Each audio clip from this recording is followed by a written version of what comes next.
You don't wake up one day and lose your energy. It fades quietly, almost politely, until you start believing this smaller version of yourself is just normal.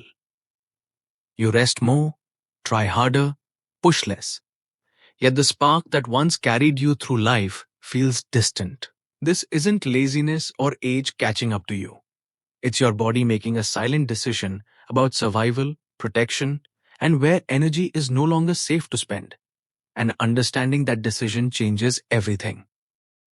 What we often describe as losing energy after midlife is not the body running out of power, but the body becoming far more careful about how that power is spent. From the outside, it looks like decline. From the inside, it is strategy. Every cell in the human body is designed with one core priority: survival. In youth, survival favors growth, exploration, and high output. Energy is spent freely because repair systems are strong, recovery is fast, and the future feels biologically long. But as years pass, the internal math changes. Cells do not forget how to produce energy.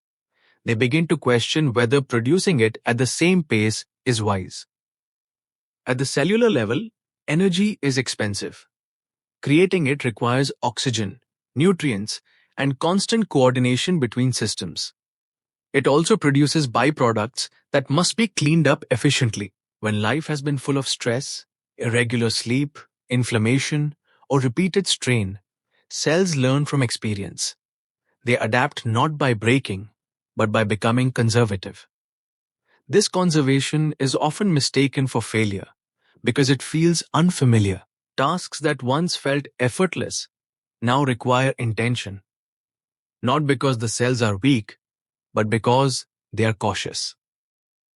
Mitochondria, often called the engines of the cell, are central to this shift. In early life, they are encouraged to run hot and fast. In midlife, they receive different signals shaped by years of hormonal fluctuations, immune activity, emotional stress, and environmental exposure. The mitochondria respond by lowering output slightly, prioritizing stability over speed. This is not damage. It is protection. A slower engine produces less wear, fewer reactive byproducts, and reduces the risk of cellular injury. The body chooses longevity over intensity, even if the mind still craves the intensity it once knew. This is why rest alone often fails to restore energy. Sleep replenishes, but it does not change the cellular decision-making process. The cells are not tired in the way muscles are tired after a long walk. They are guarded. They are waiting for signals that the environment is safe enough to invest more energy again. Signals like regular movement without punishment, nourishment without excess, stress that resolves instead of lingering. Until those signals appear consistently, conservation remains the default mode. There is also an emotional layer to this process. The nervous system and the cells are in constant conversation. When life has been demanding for decades, when urgency becomes normal and stillness feels unfamiliar, the body interprets this as a world that requires vigilance. Vigilance costs energy. To afford that cost, the body cuts back elsewhere. Enthusiasm becomes quieter. Spontaneity feels heavier. Not because joy is gone, but because the system is budgeting carefully. What makes this especially confusing is that medical tests often come back normal. Blood work may look fine. Organs appear functional. From a mechanical perspective, everything works. But conservation is not a malfunction. It is a subtle recalibration that standard measurements are not designed to capture. It lives in the spaces between systems, in how willingly energy flows, not in whether energy can be produced at all. Understanding this changes the story we tell ourselves. Instead of seeing fatigue as a personal flaw or an unavoidable consequence of age, it becomes feedback. The body is saying it has learned from the past and is preparing for the future. It is asking for a different relationship with effort, recovery, and care. When this message is ignored, people often push harder, which only confirms the body's belief that energy must be protected. When the message is understood, something interesting happens. The body slowly begins to trust again. Energy returns not through force, but through reassurance, through consistent signals that movement will not be excessive, that rest will be respected, that stress will not be endless. Over time, cells respond to this new information. Mitochondria increase efficiency, hormonal signals regain clarity, the nervous system loosens its grip. Energy does not surge the way it did at 20, but it becomes steady, reliable, and available. This reframing is powerful because it removes blame.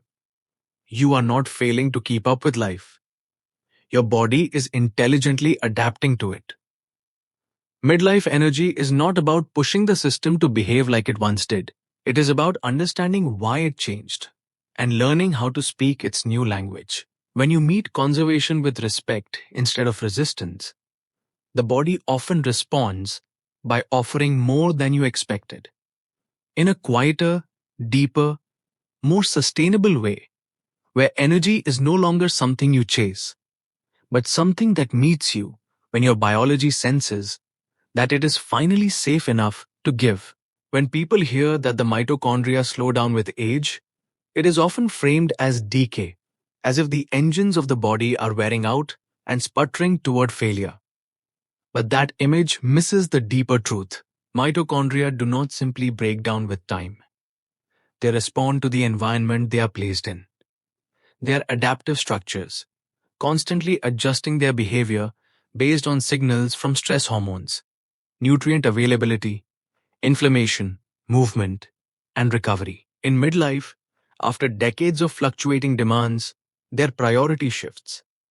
Speed becomes less important than control, and output is regulated with far greater caution.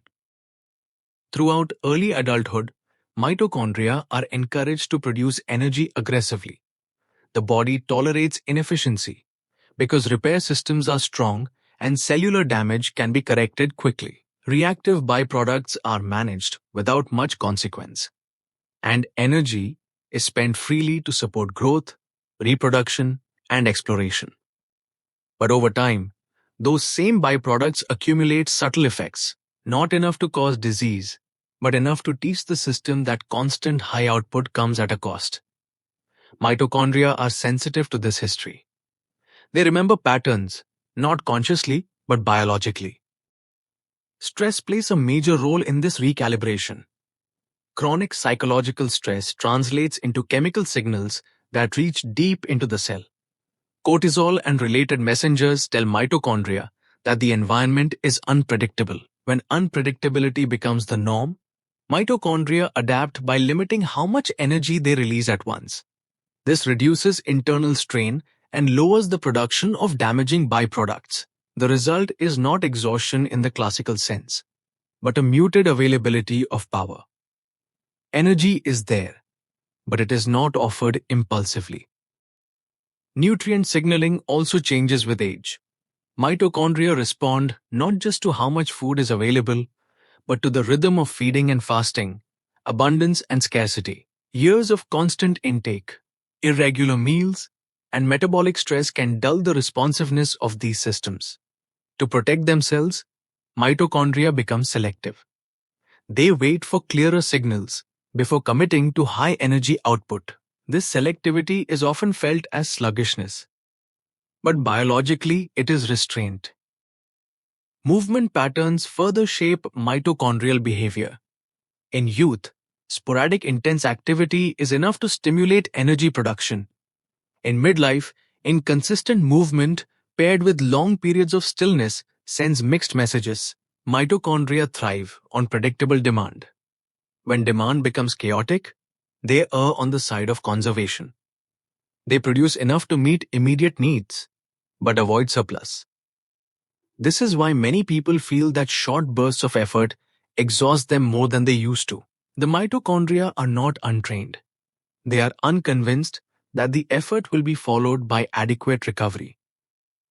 Inflammation, even at very low levels, reinforces this protective mode. When immune signals remain slightly elevated for years, mitochondria interpret this as a sign of ongoing threat.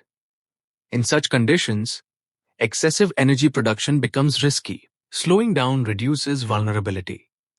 It is a quiet defense mechanism that prioritizes cellular integrity over performance. From the body's perspective, this trade-off makes sense, even if it frustrates the person experiencing it. What is often overlooked is that this slowing is reversible to a degree, not through forcing mitochondria to work harder, but by changing the signals they receive. Gentle, consistent movement reassures them that energy will be used wisely. Adequate recovery tells them that repair is possible. Nutrient timing and simplicity clarify metabolic messages. Stress reduction lowers the chemical noise that keeps them guarded. Over time, mitochondria respond by increasing efficiency rather than sheer output. This distinction matters. In youth, energy feels explosive. In midlife, it becomes refined.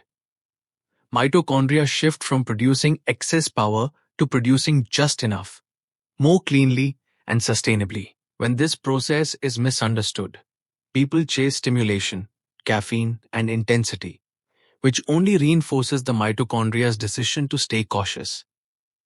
When it is understood, the focus shifts toward trust-building behaviors that signal safety at the cellular level. Mitochondria are not interested in motivation or ambition. They respond to patterns.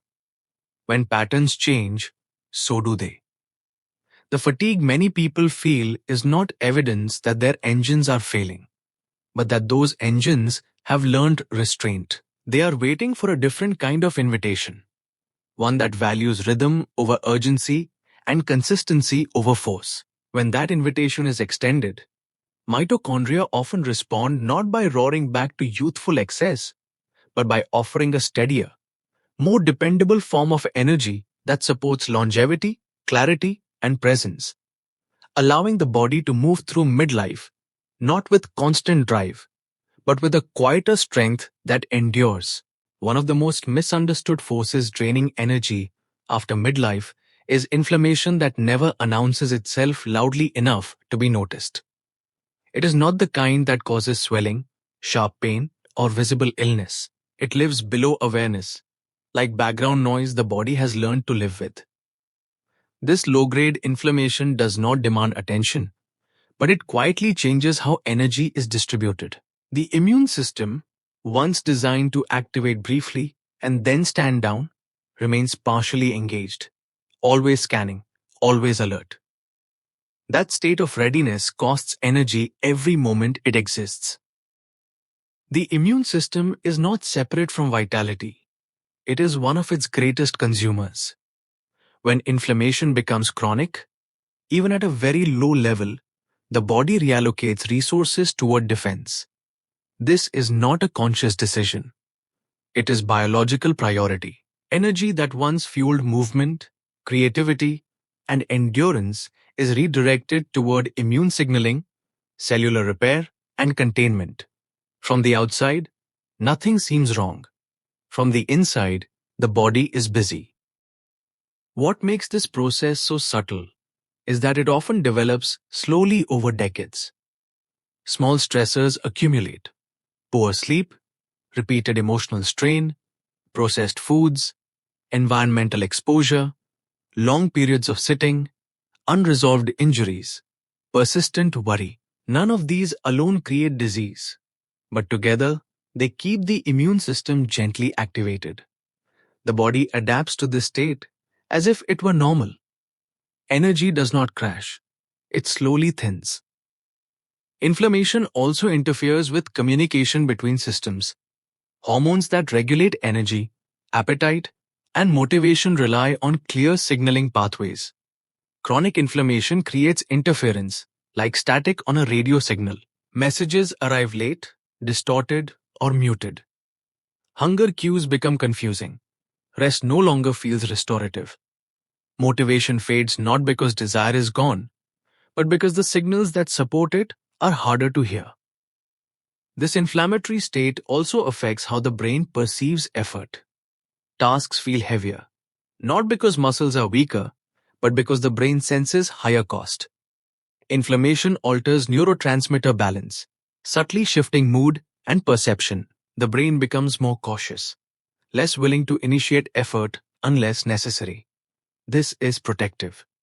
In an inflamed environment, pushing hard increases risk. The brain responds by dialing down enthusiasm. What is striking is how often people blame themselves for this shift. They assume they are becoming lazy, unmotivated, or mentally weak. In reality, the body is responding appropriately to an internal environment that signals threat, even if that threat is invisible. Chronic inflammation tells the body that conditions are not ideal for excess expenditure. Energy is preserved, not wasted. Unlike acute illness, this form of inflammation does not force rest. It allows functioning, but at a lower voltage. Life continues, but with less color. This is why people often say they feel flat rather than sick. The immune system has not taken over completely, but it has claimed a permanent share of resources. The tragedy is not the inflammation itself, but how rarely it is acknowledged. Standard health conversations focus on extremes: disease or wellness, pain or comfort. Low-grade inflammation exists in between. It does not trigger alarms, but it shapes experience. It influences how people move, think, and engage with the world. And because it is quiet, it is often ignored until exhaustion becomes familiar. Reducing this background inflammation is less about dramatic intervention and more about consistency. The immune system responds to signals of safety: regular sleep, gentle movement, predictable routines, emotional resolution, and simple nourishment all communicate that vigilance can ease. When those signals are repeated, the immune system slowly releases its grip. Energy begins to reappear not as a surge, but as availability. Importantly, this process requires patience. Inflammation that took years to build does not dissolve quickly. The body needs proof that conditions have truly changed. Each calm night, each walk taken without strain, each meal that nourishes rather than irritates adds to that proof. Over time, immune activity settles. Energy that was once diverted returns to circulation. Understanding this reframes fatigue entirely.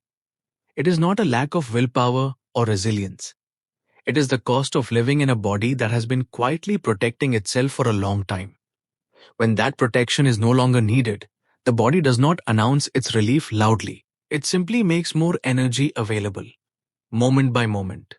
As the internal environment becomes less hostile, less demanding, less inflamed, allowing vitality to emerge again not as something forced, but as something permitted.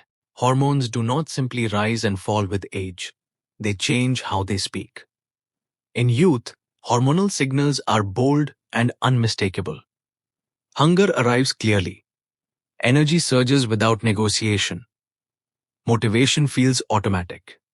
The brain receives these messages with ease and responds quickly, but over time, the conversation between hormones and the brain becomes more subtle. The signals do not vanish, yet their volume softens, and the brain must listen more carefully to hear them. This shift is partly protective.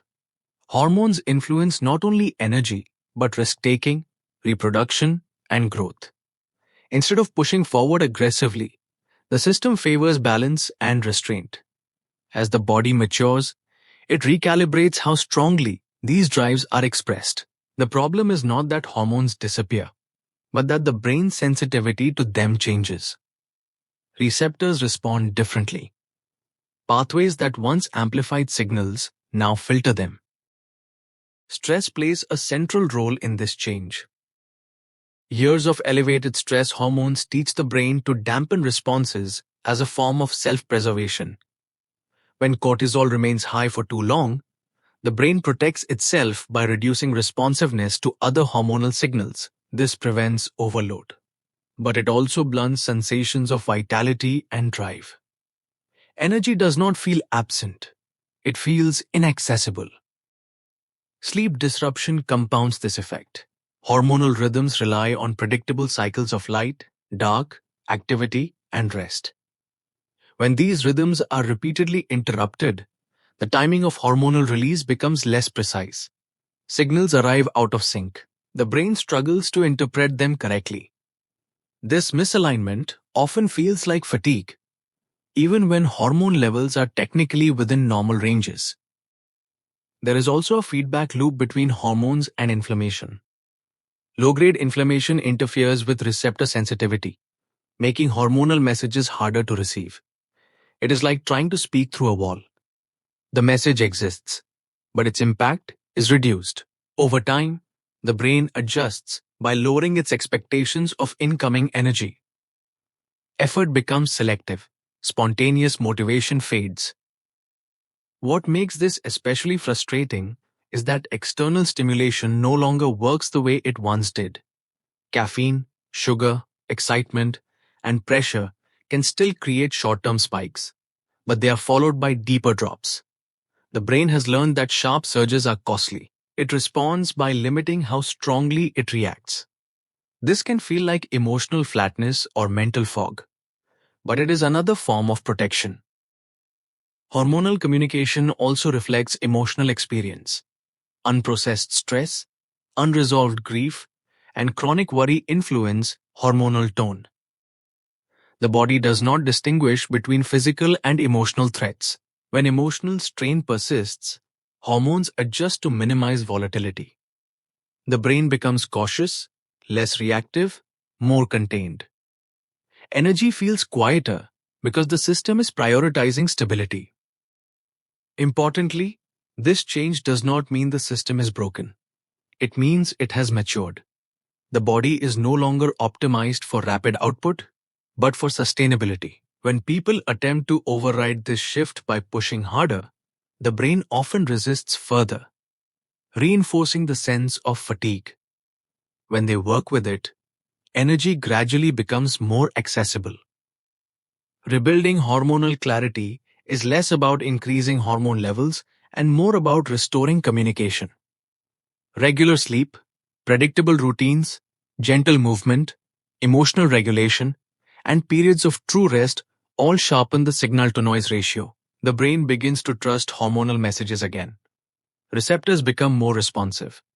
Energy does not surge wildly, but it becomes dependable. This quieter form of vitality is often overlooked because it lacks drama. It does not announce itself with adrenaline or excitement. It shows up as steadiness, focus, and the ability to engage without depletion. When the brain and hormones relearn how to speak clearly, energy returns as cooperation rather than command, allowing the body to move through life with less force and more alignment. Where vitality is felt not as urgency, but as presence that supports action without strain. The nervous system was never designed to be constantly active, yet modern life quietly demands exactly that. Notifications, deadlines, artificial light, constant information, and emotional pressure keep the system in a state of mild alert from morning to night. In early life, the body tolerates this because recovery is fast and resilience is high. But over time, the nervous system adapts by staying on, even when nothing urgent is happening. This continuous activation becomes the background state, and it reshapes how energy is experienced. At its core, the nervous system governs how safe the body feels. When safety is present, energy flows toward movement, creativity, digestion, and repair. When safety feels uncertain, energy is diverted toward vigilance. The problem is not acute stress, which the body handles well, but unresolved stress that never fully switches off. The system does not return to baseline. It hovers in between, never fully relaxed, never fully engaged. This in-between state is expensive. As years pass, the cost accumulates. Muscles remain subtly tense. Breathing becomes shallower. The heart responds more readily to stimulation. None of this feels dramatic, but all of it consumes energy. The body is paying a constant tax just to maintain readiness. Over time, that tax is felt as fatigue, even when life does not seem especially demanding. This constant activation also interferes with recovery. Rest is not simply the absence of activity, it is a neurological state. When the nervous system remains alert, sleep becomes lighter and less restorative. The body lies still, but the system does not truly disengage. Energy that should be rebuilt overnight remains partially spent. The next day begins with a deficit that slowly becomes normal. What makes this pattern difficult to recognize is that productivity can remain high for a long time. People continue to function, meet responsibilities, and appear capable. The nervous system supports this by borrowing energy from future reserves. Over years, those reserves thin. Fatigue appears not as collapse, but as dullness, irritability, and reduced resilience. Emotionally, this state narrows experience. The nervous system prioritizes efficiency over richness. Curiosity fades. Pleasure feels muted. Not because joy is gone, but because the system is focused on managing load. Energy becomes utilitarian, allocated only where necessary. Life continues, but with less depth. The body does not interpret modern stressors as abstract concepts. Deadlines, social pressure, financial worry, and constant connectivity are translated into physiological signals. The nervous system responds as if survival is at stake. Over time, it learns that relaxation is risky because something always seems to be waiting. This belief keeps the system engaged long after the original stressor has passed. Breaking this pattern is not about eliminating stress, which is impossible, but about restoring rhythm. The nervous system thrives on contrast.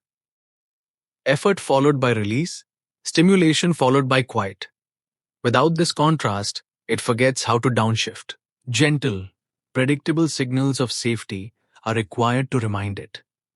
Slow movement, unhurried breathing, time in natural light, and moments without demand all contribute.